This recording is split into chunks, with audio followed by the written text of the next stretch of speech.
Good to have you here. If you're watching, if you're going to catch up a little later, that's fine. My name's Joaquin Watai. I'm the author of the book, PTS Dog, Post Traumatic Stress Disorder, and the Service Dog.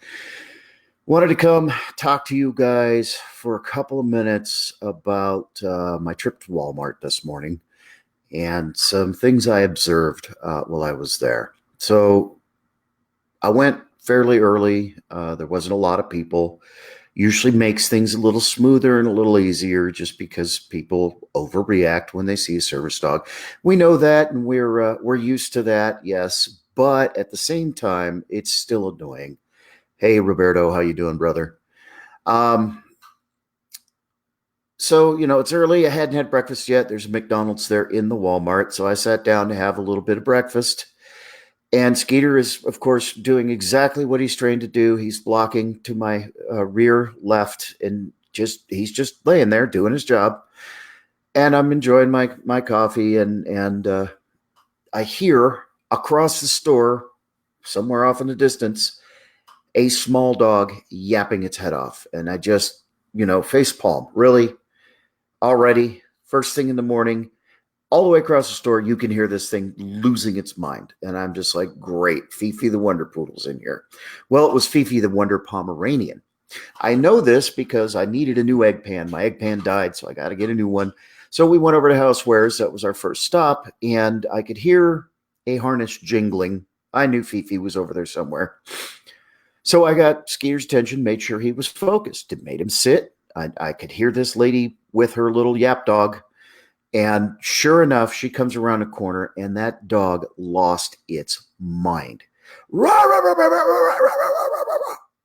Skater looks at the dog and looks at me like, really? I mean, you could hear him say, really? I looked at the lady and I said, and I didn't cuss at her. I should have. I just looked at the lady and I said, this is what a trained service dog behaves like. Take your pet home. It doesn't belong here. I did it loudly. Anybody within 100 feet of where we were heard me yell at this lady to get her pet out of the store. She turned tail and ran. Now, it's not my job to kick untrained dogs out of the store. Absolutely not. However, when face to face with a completely untrained berserk little yapper, I'm darn well going to say something to protect my service dog who is trained to behave and is behaving and is not making a sound, is being unobtrusive, is doing his job. You folks that want to bring Fifi the Wonder Poodle or Pomeranian in this case in, you got to take little Fluffy with you everywhere. You have created a dangerous situation. You are creating trouble. I have a well-trained service dog that is medically necessary to assist me with my disability, as medically necessary as a wheelchair or a cane or hearing aids. When you bring Fifi the Wonder Poodle in to yap at everything, you do two things. First of all, you create an atmosphere of mistrust and aggression against people like me with well-trained, well-behaved service dogs, because the last dog that was in here behaved this way. So now we expect every dog that gets drug in here by their selfish, uneducated handlers or owners misbehaving all over the place, okay?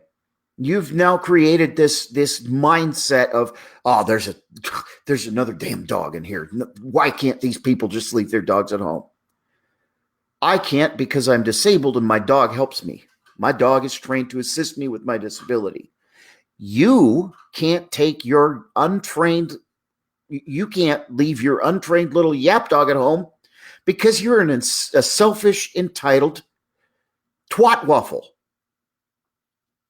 And it's ridiculous. It's ridiculous to have to deal with this every time we go out. My dog is not a pet. My dog is not there because it just makes me feel better. My dog performs trained tasks that assist me with my disability. He's not there for your entertainment. He's not there for anybody else but me. Medically necessary. Your yappy little dust mop, self-propelled dust mop, Carrie says, that's just there because you're entitled. And you are wrong. So I got that out of the way, okay? That was the first dog we encountered in Walmart this morning. What I want to talk to you about is the second dog.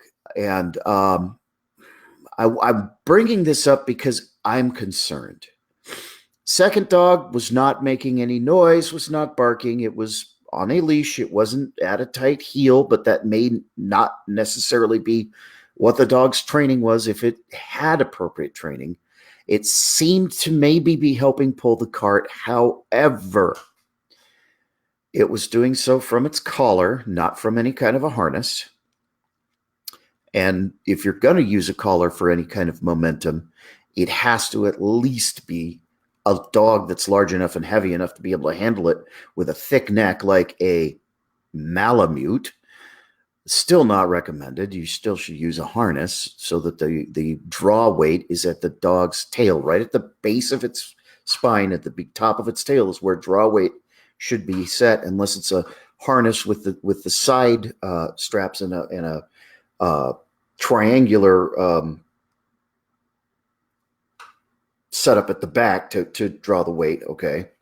Otherwise, you got to use like a 2-inch heavy collar if you're going to use a dog for momentum pull, because you don't want to harm your dog.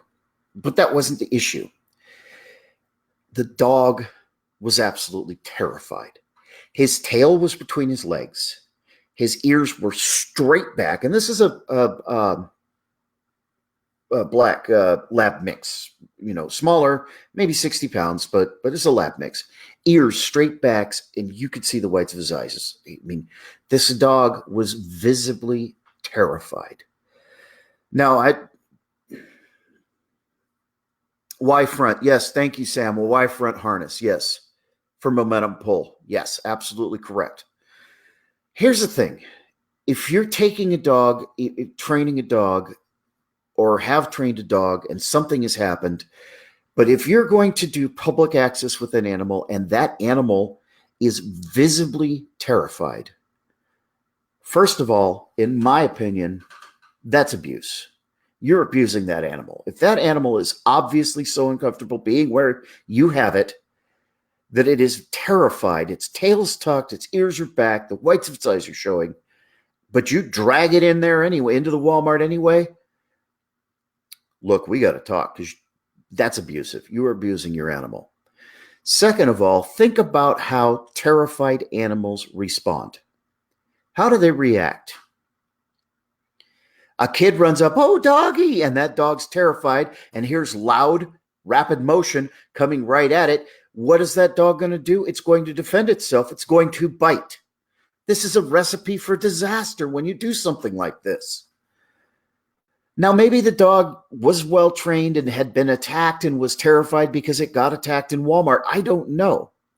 But humans have the intellectual capacity to just get back on the horse. You've got to work with a dog. You train the dog. You've got to rebuild that dog's trust in you and in the environment that you take it to. Okay, you don't understand. I think people miss that what you do when you train your dog is you're building trust. That dog trusts that when you take it into a new environment, you are going to be able to give that dog the directions in order to successfully travel in that environment. And when something adverse happens, that trust is broken. And the dog doesn't have the intellectual capacity to reason, well, you couldn't control that, so that happened and it was bad, but it wasn't your fault. The dog just knows you took it there and something happened and something was bad, and the dog equates you, because you're always with it, and that place to bad. You have to untrain that. You have to make that place good again. My point is you've got to understand and pick up on your dog's signals. What is your dog telling you? Okay. I'll use my dog as an example. Now, I know this breed. I've been around this breed most of my life. And so I can tell you a couple of things about Alaskan Malamutes. And this is my dog. You need to understand your dog. I'm going to tell you my experience because I understand my dog. First of all, Malamutes carry their tail curled up over their back. Okay. Nice curly cue up over their back. Some of them have what I call lazy tail, but it's up over their back. It's just kind of laying down. Skeeter's right, straight up, right? Boing, there's his tail. Okay. Now, Skeeter is a confident, very well trained, and assertive personality animal. So I can, just by watching what he's doing with that tail, I wish my finger won't bend over backwards. I can see what his perception is of his environment. Okay. That tail is up and kind of bristly, and those ears are forward. It's very excited, ready to meet what's coming towards him. If there's a challenge, excited, ready to go. Not aggressive, not ready to go bite or ready to run away, just ready. Okay, that's the excited, ready. Okay, good to go. Tail's wagging a little bit. He doesn't know what this encounter is going to be. So he's just ready. Okay. How do I know this? By observing my dog over the years. I know when when he's playing with another dog, same posture, ears forward, tail straight upright, right? And he puffs his chest and he gets the, oh, let's play. And he starts getting kind of Bruno attitude, okay? And that's a play. And he does. Malamutes chest bump each other. They boom, boom, boom. Let's see who's the toughest. Okay, that's a typical breed behavior, and he does that. And that similar body language, just a little more upright. And again, this is not aggression. I'm going to bite you. This is simply look at me. I'm number one, and Malamutes like to jockey for position in the pack. Okay. Now, Malamutes' ears face sideways so they can turn them back or forwards. They can hear the sled team, the musher on the sled. They turn them back so they can hear commands, and they turn them almost 180 degrees. They can turn them forward to hear what's in front of them. They can turn side to side independently. The two ears will work independently of each other. Okay, so that they can perceive the environment around them. Very useful tool for me because he is vigilant for me, that steps in and alleviates my need to be hypervigilant, and it keeps me at a calmer level because Skeeter's very aware of what's going on around him. How do I know he's aware of what's going on around him? By watching those ears, okay, and where he's pointing his ears and listening. He knew that little yappy dog was right around the corner of the aisle. We could both hear the jingles of the harness, but when he hears jingles like that, he knows it's another dog, and he moves closer to me, up against my hip, to let me know, hey, there's another dog. And Skeeter is very, very bossy. He knows how if there's a dog in the store, that dog should behave this way: calm, quiet, focused, and obedient to its handler. And if a dog isn't, he's upset about it. And he lets me know that dog's out of control. Before I even see the dog, Skeeter lets me know whether or not the dog's behaving. We have run into another legitimate trained team. And Skeeter was calm, and the other dog was calm. Because Skeeter saw that the dog was working and was behaving appropriately. Okay? Again, body language. Understand what your dog's telling you.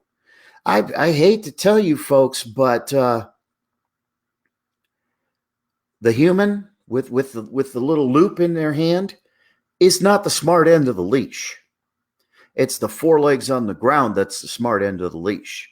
That dog is more aware of what's going on around you And if you've trained it appropriately, how to help you navigate that than you could ever be, simply because their senses are so much more heightened than ours. Their smell is hundreds or thousands of times more sensitive than ours. Their hearing is far more sensitive than ours. Depending on the breed, even their eyesight is better than ours.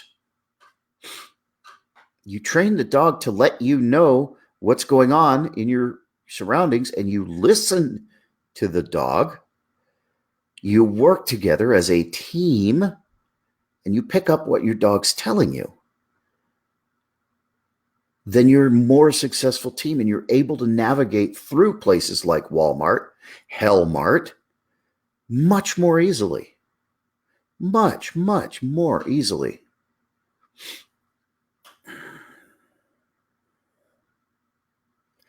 But if you take a dog in that's just obviously terrified to be where you have it, what are you doing? What is this? What other thing could you call this than abusiveness? I mean, the only thing that the handler was not doing was dragging the dog. So at least it wasn't trying to resist going at all, but it was obviously absolutely terrified. And I wasn't in a position where I could walk over to this guy and say, hey, what are you doing? What's the matter? Why is this dog having such a problem? I was in the middle of something. I couldn't walk away. But man, you've got folks. Look, if you are not perceiving what your animal is trying to communicate to you, you're missing so much that the animal could be doing for you. A big, big part of training your service dog is just taking the time, spending the time with the dog, even training simple stuff like sit and down and stay and, the basics. What you're doing there, yes, you're teaching the dog behaviors that you're expecting, but what you're really doing is creating a bond with your animal. And everything that dog does for you is based on that bond. The more you put into it, the more energy you put into creating and building that bond, the more the dog returns to you, the more the dog gives back. I've got to scroll down and see comments. Okay. It is the bond.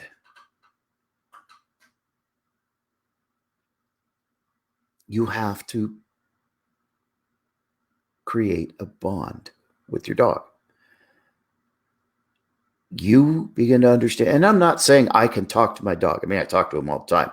What I'm saying is I can understand when he looks at me and uses certain body language, what he's telling me.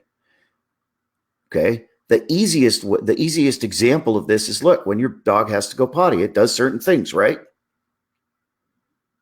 Dances around, runs back and forth to the door and to you, because it equates you to taking it to the door and opening the door so it can go out the door and relieve itself where it's allowed to, right? Okay, so that's body language. That's basic body language from a dog. Some people go so far as to train the dog to ring a bell hanging off the handle of the door to signal that they need to go out. Okay, so it's a way to do it. But what is happening is, when you train that, is you train the dog to perform a signal that then you are able to perceive. Oh, bell ringing, dog needs to go out. If you're not picking up on, the looks to you and the door, and running back and forth, dogs can be subtle about what they're communicating to you. Okay. Freya, perfect example. I know without a doubt when Freya needs to poop because she chases her tail. Took me 3 days to figure out why she was chasing her tail. But I figured it out. Oh, she needs to poop. Take her out. Poop. Okay. Body language. Learn what your dog is trying to communicate to you. The dog is not trying to tell you things as though it were a person. I am not anthropomorphizing. Okay. What the dog is doing is saying, this is my need that you can meet. Okay, I'm hungry. Goes to the food bowl, comes back to you. Goes to the food bowl, comes back to you. Skeeter's a big one for this. Goes to the food bowl, comes back and tells me, oh, okay. He tells me when he's out of water. He'll go to the water bowl, go look, and then come start hitting me with his nose and go back to the water bowl. Okay. Rudimentary communication, body language. I know when his water bowl's empty by the way he looks at me. If he's standing near the door to the laundry room where the water bowl is and looking at me, 99 times out of 100, it's because he's emptied the water bowl. And he equates daddy to getting the water when the water's empty, because that's what daddy does. Okay? Learn what your dog is telling you, folks. Learn what look. Dragging a terrified animal through a store is abusive. If you need to retrain the dog, but you don't understand how, if something happened and that's why the dog is terrified, you have to rebuild that dog's confidence in you. Because at the end of the day, it wasn't in the dog's mind. It wasn't the other person with the untrained dog that attacked your dog. That's the problem in your dog's mind. The dog is relating, well, you took me there, that place, and the bad thing happened because you, on the other end of the leash, took me there. That's the dog's logic. The dog doesn't know the other person. It just knows it got attacked while it was with you at this place. So you have to you can't remove you out of the equation, right? But you've got to remove the negative connotation of you and the place. So you have to make the experience every time you go back slowly positive, positive, positive, positive. Okay? Here's how I would tackle the problem if it happened that Skeeter got attacked at Walmart. Okay? And I've got to get him back up to being able to go back to Walmart if he's able. Okay, how I would attack the problem. First of all, Skeeter and I have a pattern anyway. I park in the same area, hopefully usually the same place at Walmart, over on the right side of the parking lot where there are trees and grass so that he can potty. So routine is key when training your dog. Routine and consistency. So the first thing we do, the first time we come back to Walmart after he got attacked and he was scared of Walmart, is we would simply go park in that area and do his potty routine. Go water the trees, go over to the grass. If he needs to poop, he poops. And then we'd get in the truck and we'd leave. And he would be rewarded, and I would talk to him every step of the way. Good job. Let's go potty. Let's go over here where you like to go potty. Good job. Good boy. Positive, positive, positive, positive. And that would be it for the day. Because remember, he's equating Walmart and terror. Next day, I'd come back. And this might take a couple of weeks. May have to do just the potty routine for 3 weeks. Remember, you're trying to re-equate positive to a place where something negative happened. You're trying to undo that. And it depends on the dog, and it depends on what happened. Okay, this is just my suggestion how I would handle it if it were Skeeter. Okay, so the next step is we do, again, our routine. Get there, do the potty. Then there's a little driveway and a little crosswalk and then a breezeway at our Walmart. So I would just take him up to the breezeway and have him sit and tell him we're working and reward him. And then we'd go back to the truck. I'm just going to get him to the breezeway. And then I'd get him up the breezeway. See, building it positively, step at a time. And then we get to the entrance. And then we'd go into the entrance and we'd just wait there. There's a bench there where I can sit and he can sit with me and I can watch his body language and try to perceive how he's responding. Okay? And I can make sure that he's comfortable with a step at a time. This is not a fast process, but if you need your service dog. It's a process that it pays for you to invest in. Okay, but what I'm not going to do is go, well, you just got to get back on the horse and go charging into Walmart, dragging him because he's terrified. You've got to work with your dog as a team. It is not a robot. It is not a machine. It is a living creature, and you've got to train through the problems. Thankfully, Skeeter is a very confident dog. He's never really had his ass kicked, and he knows it. So that's not really a fear that I have.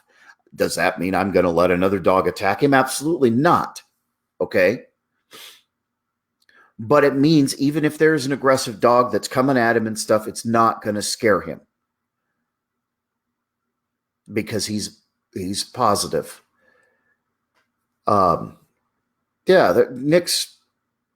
Nick's telling us he did the same process with his dog Grace after she got bit at Target. Okay. You've got to help the dog stop equating the place plus you to bad. That takes work. That is training.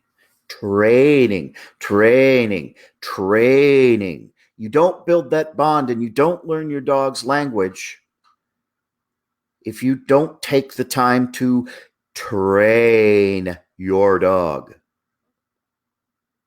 Plain and simple. Train. Good point again, Nick. Our service dogs are an extension of us. They learn our body language. We need to look to learn and we need to respect and learn their body language. Yep, I couldn't agree more. And if your dog is giving you the no, we don't need to go there body language, then don't go there.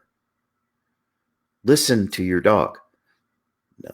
I keep saying these same things. Train your dog. Listen to your dog. Trust your dog. You don't get out of your dog what you don't put into your dog, but you do get out of your dog what you put into your dog, which is done by training. Every time you go out, every day, every time you go do something is a training opportunity. Change your mindset, change your brain.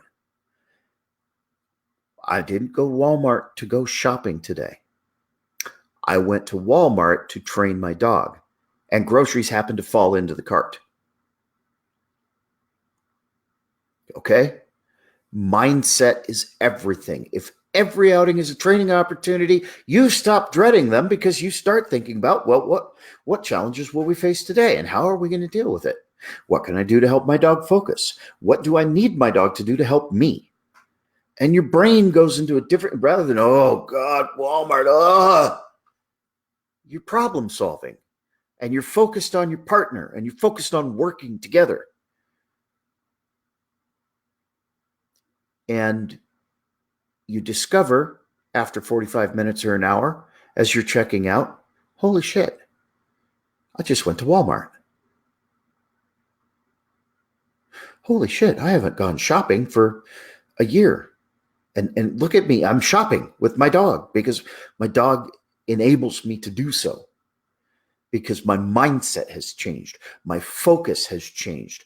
I am more concerned about making sure that this is a successful training opportunity than I am worried about all that other crap that sets off the panic and the anxiety and the, fight or flight. And I'm not worried about that. I'm worried about training my dog.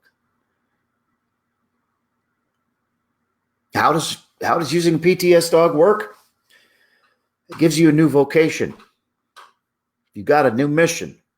You got something to focus on other than what's going on in your head.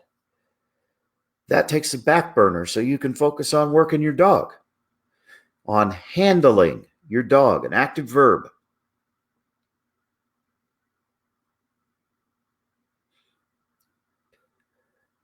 But listen, if you're not picking up on what your dog's trying to communicate to you, it doesn't work real well. I can tell you that dog, no matter what it was trained to perform, if it was a task trained service dog, which I can't Guarantee it was. But no matter what it was trained to perform, what tasks it was trained to perform, it was too scared to do it. It was so scared it shouldn't have been there in the first place. And God forbid some out of control kid comes charging up to a terrified dog. Oh, puppy, puppy, puppy, puppy. And the dog's already scared and big body motion, fast movement. What happens when you have a scared dog and that kind of motion? The dog lashes out. Now you've got a bite. Now you've got a whole new world of awful to deal with because you weren't listening to your dog. If you need help training, if you don't understand how to do it, ask. Come talk to us at PTS Dog. If we can't answer your question, we can help you find a trainer to work with you. We've got trainers on the staff. 3 of them do it professionally. One's getting ready to start working with an organization and train PTSD service dogs. So that's the 4th trainer.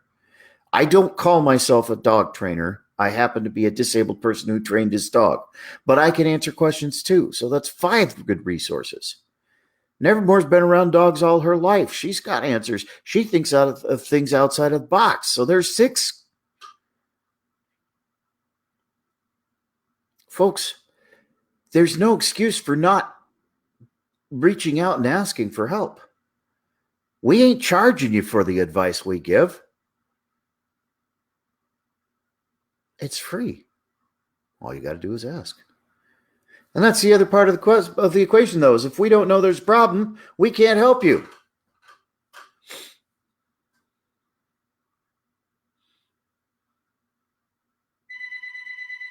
And now my phone's ringing. That's all I got to talk to you guys about. Again, look, lady with your little self-propelled dust mop. Thank you, Carrie. Untrained, absolutely out of control in the Walmart. You are a selfish, entitled idiot. I realize you love Fifi, the self-propelled dust mop, but guess what? Fifi doesn't belong in the goddamn Walmart. You are harming people who actually need their trained service dogs. And I'm tired of the looks I get because the last dog that was in here, well, didn't you see that little yappy thing over there on the other end of the store yapping? My dog ain't making no noise. My dog's focused in performing his business. He's doing his job because that's what he's trained to do.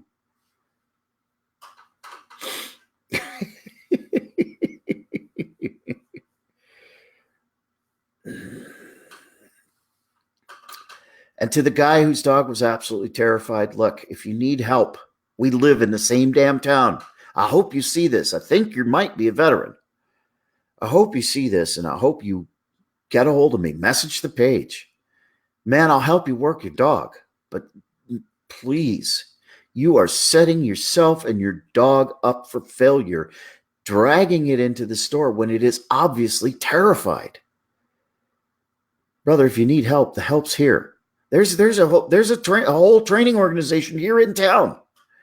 Saving Grace Canines right here in Lexington, North Carolina. If you need help, they'll help you if you're a veteran. Even if they're not a veteran, they still have a professional trainer with reasonable rates.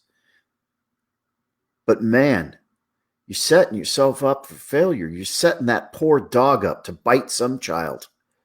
Please get some help. Train the dog correctly, please. I'd hate to see that dog have to be destroyed because you didn't know how to work through the problem when there are resources readily available. All right, anybody got any questions before I sign off? I'll give you a few seconds. That's all I've got for the day. I really wanted to get that out there. Just, man, the scared dog, that just broke my heart. And if I'd had the time, I would have tried to catch up to the guy and talk to him because this was so bad. It was sad. And it's unnecessary. If you needed help, there's help available. Folks, ask for help. If you don't understand, if you don't know, please ask for help. Have a great weekend. Friday safety brief. Listen to your dog. That's your safety brief. Talk to you guys later.